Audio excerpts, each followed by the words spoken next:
হ্যাঁ বন্ধুরা, আপনারা Kent grand plus water purify মেশিনকে পরিষ্কার করার জন্য খুলেছেন, কিন্তু খোলার পর দেখা যাচ্ছে যে আপনার মেশিন চলছে না। প্রথমে ঠিকই চলছে, কিন্তু পরিষ্কার করার জন্যে যখন খুলে লাগাচ্ছেন তখন দেখছেন যে চলছে না। আপনি কি করবেন? স্বাভাবিকভাবে আপনার ভয় চলে আসবে যে পরিষ্কার করতে গিয়ে কোথায় কী করে ফেললাম। তো বন্ধুরা, আপনারা এই ভিডিও দেখেন, কোনো অসুবিধা হবে না, আপনাদের যা কিছু সমস্যা ভয় সব কেটে যাবে। ছোট্ট একটা ভিডিওর মাধ্যমে আপনার বুঝে যেতে পারবেন যে কোনখানে কীরকম সমস্যার জন্য সিগন্যাল দেখা গেলেও মেশিন স্টার্ট হয় না। তো চলুন দেখে নেওয়া যাক। তো এইখানে উপরে সিগন্যালের একটা রেড লাইট দেখতে পাওয়া যায়, আর জল চালু হলেই এই পাশে একটা গ্রিন সিগন্যাল দেখতে পাওয়া যায় পাশাপাশি, ঠিক আছে। তো এই হচ্ছে ব্যাপার। অনেক সময় কি হয়, আমরা বাইরের যে একটা বা দুটো যে আয়রন ফিল্টার এবং সেডিমেন্ট ফিল্টার লাগানো থাকে, তো ওইগুলো পরিষ্কার করার সময় অনেক সময় যে ওইগুলো পরিষ্কার করে আবার লাগিয়ে দেওয়া হয়।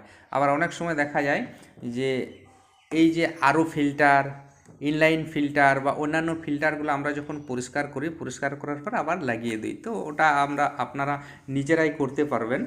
তো এইখানে আরেকটা জানার বিষয়, এই প্রসঙ্গে যখন বললাম তখন এটা জানা উচিত। এইখানে একটা লকিং সিস্টেম রয়েছে। এইখানে যে পাইপগুলো রয়েছে না, এই পাইপগুলো আপনি যত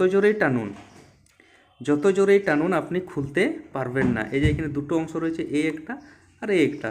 এই যে এইখানে যে লকিং সিস্টেম, এটাকে ভিতর দিকে ঠেলে এই পাইপটাকে বাইরে টানলেই এই পাইপ বেরিয়ে আসবে না। আর না হলে আপনি এটাকে যত জোরেই পেছন দিকে টানুন না কেন, এটাকে আপনি খুলতে পারবেন না। এইখানে যে লকিং সিস্টেম রয়েছে, এই লকিংটাকে ভিতর দিকে ঠেলতে হবে আর এই পাইপটাকে বাইরের দিকে টানতে হবে, তাহলেই খুলবে।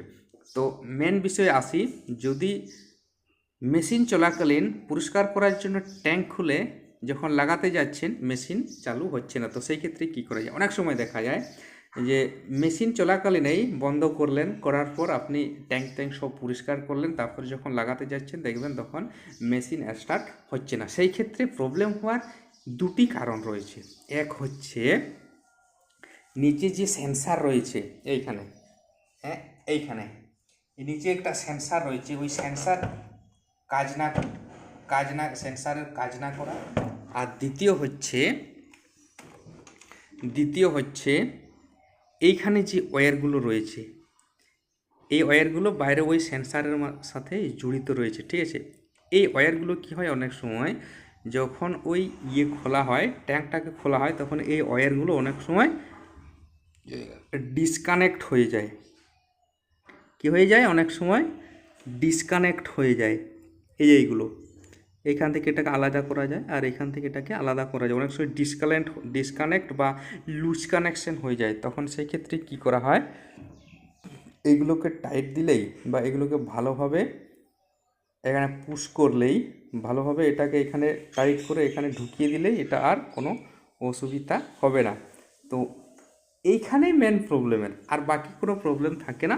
আর এইগুলোতেই যে লুজ কানেকশন যদি ব্যতিক্রম হয়ে থাকে, তাহলে এটাকে আপনি টাইট করে আবার লাগিয়ে দিলে আপনি দেখবেন যে আমার কাজ হয়ে গেছে। আর যদি না হয়ে থাকে তাহলে আপনি কেন্ট গ্র্যান্ড প্লাসের মিস্ত্রি কিংবা লোকালে যেসব মিস্ত্রি থাকে তাদেরকে জানাতে পারেন, ঠিক আছে। এই হচ্ছে ছোট ভিডিও। যদি ভালো থাকে লাইক, শেয়ার আর সাবস্ক্রাইব করে রাখবেন।